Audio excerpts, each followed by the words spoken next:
मुन्ना खान साहब जी, आज भी दिल्ली में प्रदर्शन हुआ, कांग्रेस भी उस प्रदर्शन में शामिल हुई, आरजेडी शामिल हुई, समाजवादी पार्टी शामिल हुई, टीएमसी शामिल हुई, मतलब लगभग पूरा इंडिया अलायंस आज भी शामिल हुआ तालकटोरा में मुस्लिम पर्सनल लॉ बोर्ड की अगुवाई में। और दूसरी तरफ भारतीय जनता पार्टी है जो वक्फ सुधार कानून को लेकर एक जन जागरण अभियान चला रही है 20 तारीख से, यानी आपका भी जागरण और उनका भी जागरण। अब जनता को फैसला करना किसका जागरण सुने। और इसी बीच में 5 मई को अगली सुनवाई है देश की सबसे बड़ी अदालत में। क्या तस्वीर बन रही है आपके हिसाब से? थोड़े में ज्यादा स्वाद, यही तो है इसकी खास बात। वाओ मामा, क्या स्वाद है। अरे मेरे राजा, अमिताभ जी, पहले तो आपका बहुत बहुत धन्यवाद और आपके दर्शकों का और आपके टीम का धन्यवाद। देखिए, हमारे हिसाब से नहीं, कांग्रेस पार्टी के हिसाब से जो दिख रहा है, जो सत्य है, वो मैं बताऊंगा आपको। और सच्चाई यही है कि जिस कोर्ट की अभी आप बात कर रहे थे, जिस जन जागरण की अभी आप बात कर रहे थे, तो भारतीय जनता पार्टी जितने भी कानून लाई है, चाहे कृषि कानून हो, चाहे युवा के हक में कानून हो, चाहे कोई भी एक कानून हो, कभी भी किसी से पूछी नहीं है। तो ये मैं समझता हूँ, फिर ये जन जागरण करने का क्या मतलब है? अगर जन जागरण करने का यही एक मतलब था, तो पहले जितने भी मुस्लिम धर्म गुरु थे उसको बिठा करके एक बैठक होनी थी। तो सरकार ऐसा कभी करती नहीं है। चाहे किसान के मसले पे बिल लाना हो, किसी से नहीं पूछना, एक बंद कमरे में डिसीजन ले लिया जाता है शाह और शहनशाह के द्वारा, और वो कानून थोप दिए जाते हैं। बाद में जब विरोध होता है तो वो हाथ जोड़ के कहते हैं मुझसे लग रहा है जो हमारी तपस्या में कहीं ना कहीं कमी रहेगी, इसीलिए भी ये बिल मैं वापस ले रहा हूँ। और उसके बाद जितने भी टीवी चैनल है वो उसके वापसी के गुणगान समझाने लगते हैं कि नरेंद्र मोदी जी ने वापसी लिया तो आपको ये फायदा होगा। अगर वो लागू हो जाता है फिर वो लागू के गुणगान समझाने लगते हैं। तो दर्शक अभी परेशान है कि आखिर सत्य क्या है। क्या उसी सरकार के राह पे जितने भी चैनल है, न्यूज चैनल, वो चल रहे हैं क्या अच्छे बुरे की पहचान, जिस पे एक विश्वसनीय नेता जो लोग 140 करोड़ जनता दिखा रही थी, तो कहीं ना कहीं वो खोती आज नजर आ रही है। दूसरा सवाल मैं ये कह रहा हूँ, वक्फ बोर्ड आपने कहा कि क्या बनाया, वक्फ बोर्ड की जानकारी लेनी होगी। वक्फ बोर्ड ने वो काम किए जो सराहनीय कदम है। कई गरीब बेटियों की शादी में वक्फ बोर्ड का योगदान होता है। कई मदरसे चलने, कई मुस्लिम यूनिवर्सिटी चलने जो वक्फ बोर्ड की तरफ से योगदान होता है तो चलते। कई ऐसी मिसालें। तो सवाल मुन्ना ये है खान कि एक जो बार अभी सार्वजनिक कर दो, झंझट कटे मिटे सब पीरा। एक बार व्हाइट पेपर जारी कर दे वक्फ बोर्ड कि भाई देश भर में हमने यहाँ यहाँ क्रांति की, जारी कर दो, विरोधियों का मुंह बंद हो जाएगा। नहीं, अमिताभ जी, सरकार ने कभी डाटा मांगा है? सरकार ने कभी पूछा कि वक्फ से जो पैसा आ रहा है, जो किराए का पैसा आ रहा है या वक्फ जमीन है उसका जो रेंट आ रहा है, वो पैसा कहाँ जा रहा है? ये हिसाब सरकार को लेना चाहिए। सरकार वो हिसाब लिए बगैर वक्फ को एक ऐसी संस्थाओं के तौर पे जाहिर करना चाह रही है जिसे आने वाले जो नस्ल है, जो एक मुस्लिम समुदाय है, उसको कहीं ना कहीं गहरा नुकसान होने वाला है। आप समझिए, वो मदरसा, यूनिवर्सिटी, वो स्कूल जो वक्फ पे तरफ से चल रहे वो बंद हो जाएगी। जो गरीब बेटियों की शादी हो रही थी वो बंद हो जाएगी। जो दान दी हुई जमीन पे सरकारों की इस तरीके से नजर है। और इसका मसला कुछ नहीं है, 52 मंदिरों की जमीन जो वक्फ बोर्ड ने कहा है कि ये जमीन हमारी है, और अंबानी का जो शीश महल मुंबई में है, वक्फ ने कहा वो हमारी है।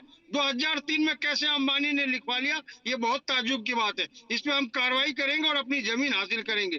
तो शाह और शहनशाह को ये लग रहा है कि कहीं ना कहीं जो अंबानी का महल है वो अगर बुलडोज हुआ तो हमारी तो नाक कट जाएगी। अरे वाह साहब, रुकिए। 2-3 बातें हमारे मित्र मुन्ना खान साहब ने कही। उसमें पहली तो बात ये, हमारी जानकारी ऐसा कहती है कि जब मुंबई के जिस बंगले की बात कर रहे हैं मुन्ना खान, जब वो बंगला बनना शुरू हुआ, वहाँ नारियल फोड़ा गया तो मुन्ना खान साहब की पार्टी की सरकार थी, ठीक? उन्हीं के कार्यकाल में बना पूरा, उसमें आलर झालर लगी, तो गड़बड़ हुआ तो आपकी पार्टी जिम्मेदार है? नहीं, आपकी पार्टी ने बिस्मिल्लाह किया था, ये याद नहीं? मुन्ना खान साहब ने कहा कि सरकार को मांगना चाहिए था विवरण। सरकार नींद में थी, नहीं मांगा।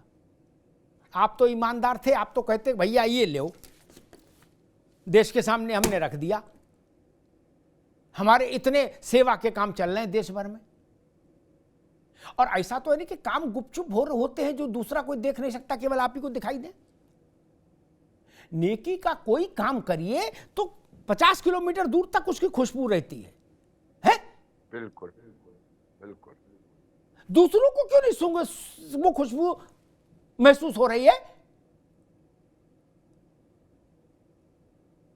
और तीसरी बात जो मुन्ना भाई ने कही, हमारे दोस्त हैं लेकिन एक बात उन्होंने तथ्यात्मक तौर पर ठीक नहीं कही कि किसी मुस्लिम नेता से बैठ के बात नहीं की। 52 बार मुस्लिम नेताओं से, धर्मगुरुओं से बैठकर बात हुई, 52 टाइम्स। भुने हुए काजू, पिस्ता, बादाम रोस्टेड इनके साथ है।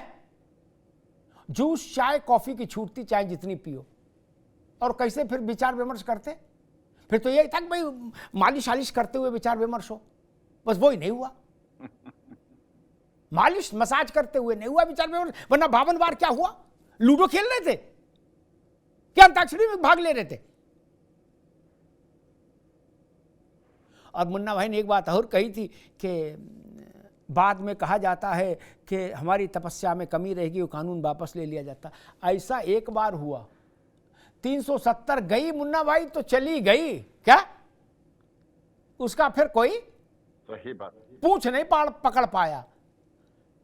सीए आ गया तो आ ही गया, सब शाहीन बाग बनाते रह गए। आ गया कि नहीं आ गया बताओ?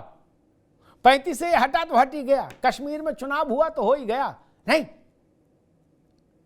अयोध्या मंदिर बना तो बन ही गया। आप ही लोग बवाल कराते हो।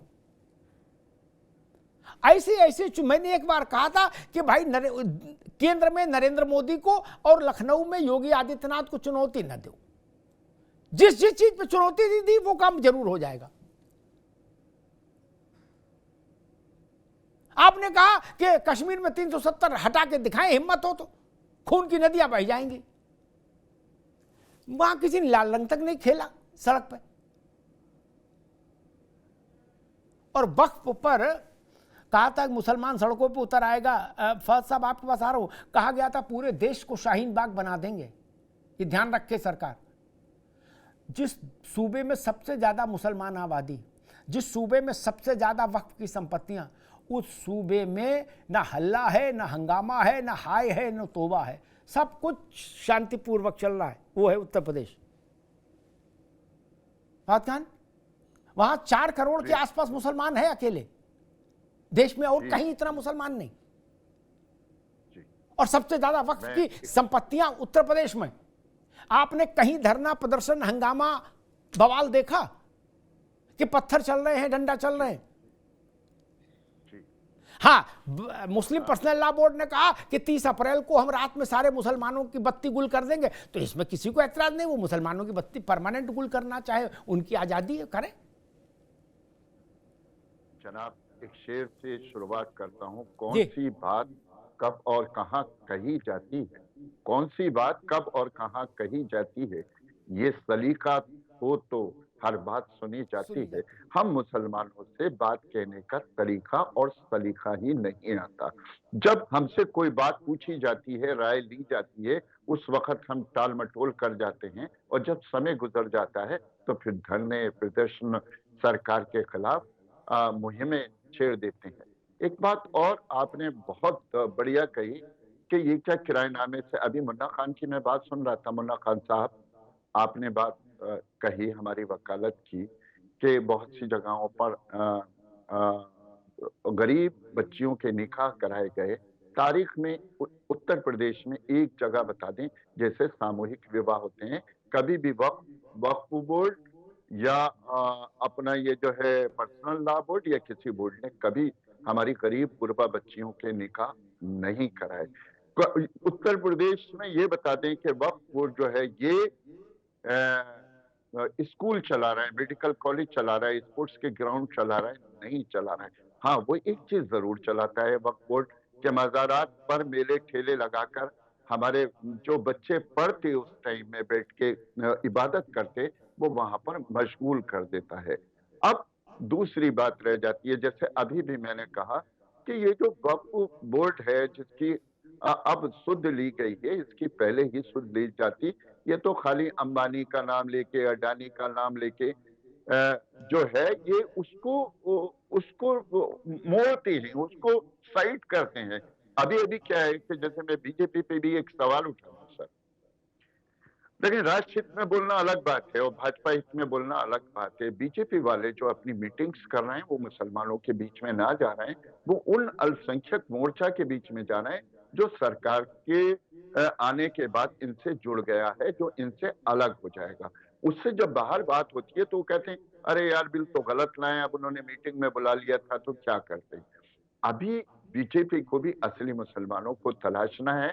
हम लोग मस्जिदों के बाहर कोई कैंप ऐसा नहीं लगाते कि बीजेपी की बात कर रहा हूं कि जहां पानी पिलाया जाए और ये कहा जाए कि वक्फ जो बिल आया है वो मजलूमों गरीबों तुम्हारे हक में आया है।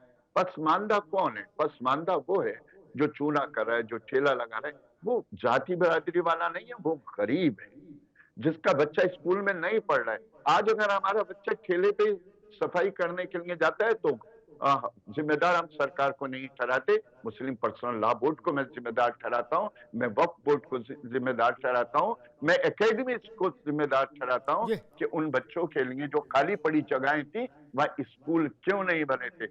हम इस वजह से सरकार के कानून का समर्थन करते हैं कि अब जो जगहें आजाद होंगी उस पर कौशल विकास होगा, उस पर छोटे छोटे दवाखाने बनेंगे, उस पर स्कूल बनेंगे और उस पर जो पंक्चर जोड़ने वाले बच्चे हैं वो भलाई काम करें, लेकिन रात को तालीम लेंगे जो सामाजिक होगी, जिसमें कानून की और अपने सरकार के प्रति वफादारी की शिक्षाएं दी जाएंगी। थोड़े में ज्यादा स्वाद, यही तो है इसकी खास बात। वाओ मम्मा क्या स्वाद है। अरे मेरे राजा, सबका राजा आरती और मसाला।